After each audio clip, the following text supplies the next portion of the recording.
Maga is raging at Sara Carton, star of Love is Blind, the reality show you're probably familiar with, because she left her groom-to-be at the altar over his politics. But is she actually wrong to have done so? We're gonna get to what she said in a moment, but first here's Maga being mad. Tommy Lauren posted a clip from it and said, "Is there anything more annoying than a liberal white woman?" Well, I can think of one thing, a slight variation on that actually. Kind of more annoying, but oh, look at her. She's so annoying being liberal. I love that she said liberal white woman, like she's being critical of white people so long as they're liberal or whatever.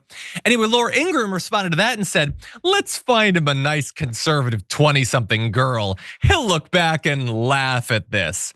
We'll find him a young conservative girl who would never have an opinion or take a stance or disagree with her man. She would never do anything inconvenient like that. She also would only be in her 20s. She wouldn't be like a dried up hag or anything." I love Laura Ingraham willingly writing off the vast majority of America's women as undateable. And then Colin Rugg says that because it involved BLM, he just avoided a life of misery. Congrats. Yeah, who would want a wife who cares about stuff? Oh, it's so annoying. Nobody wants that. Okay, so they're all worked up.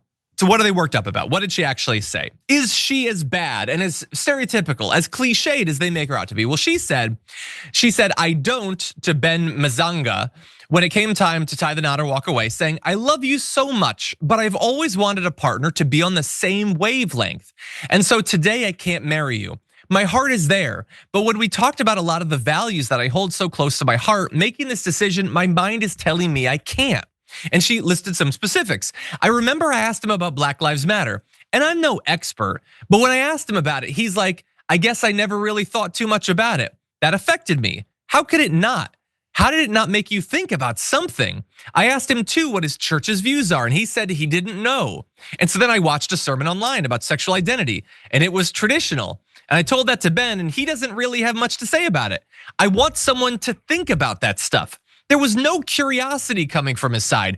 People prove who they are. Actions speak louder than words. You can say anything you want, but show me. That would have changed everything if he really showed priority. And so let me ask you, what the hell is wrong with that being the basis for not wanting to spend the rest of your life with someone? Like, can you come up with something that's a better reason to not want to spend the next 50 to 70 years with a person than, not only does this person not agree with me, that's not even the issue. He doesn't have any curiosity. He doesn't have any opinions about any of these things. Even after I've brought it up to him, he doesn't seem to care about these crucial things. So I say to Maga, dude, what the hell? Like, first of all, it's weird that you think the only acceptable woman is a woman who doesn't stand for anything. Or maybe she stands for it, but she doesn't say anything about it. She shuts the hell up about her values. And also, they're not critical at all about the guy for having no thoughts or opinions about some of the most hot button issues. It's not even that he's really conservative on it. He's just an incurious person. And yeah, that's not gonna be appealing to some people. So JR, I'm not like a Love is Blind fan or whatever. But I think that these are perfectly legitimate reasons to break up with someone. What do you think? Absolutely. On a show, especially like this, when you've had a month or two to really find out who someone is. In a normal dating situation, she may go on a few more dates, hang out with them more, actually maybe they're together for a minute, and then you see those things come out in real life. This is obviously an enclosed situation, but think about the complainers over this, the Laura Ingrams and whoever else was over here complaining about this. Their issue is that she made a choice. Their issue is that she didn't want to deal with someone that she could potentially be completely incompatible with. And they're like, look, he dodged a bullet. Yeah, fine. He's not gonna be around someone who's not gonna like that he doesn't care about these things or doesn't think about them. Or if they confront him, doesn't do anything about it. She doesn't like that. Does she get to have that? This is where the issue actually lies. Does she get to have that? Because, there's this push, especially with this new administration, this fascist administration, that wants to hand women over to their men now. And who cares what choices they have with it? Who cares if they actually want to be in this situation?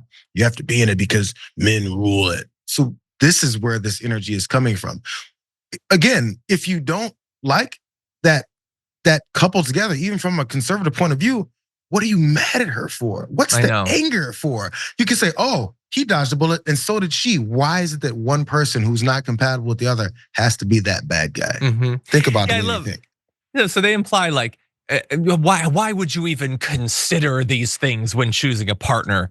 Also, he dodged a bullet because of her views. Well, so clearly it does matter. You're saying it does matter. You should discriminate, but just not against conservatives. Yep. Because they seem to realize, like, man, some of these conservative guys are just like, let's keep it real. They're undateable, they're unmarriable. We gotta do a lot of damage control for them, okay?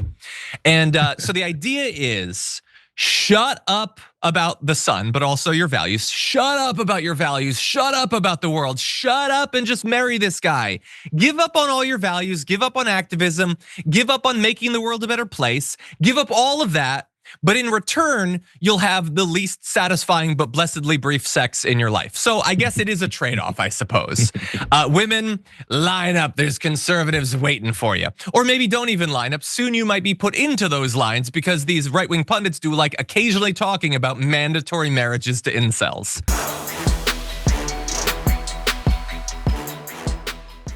When you click the join button and become a tier 2 member, you get access to all of our weekly top 10 lists. What are you waiting for?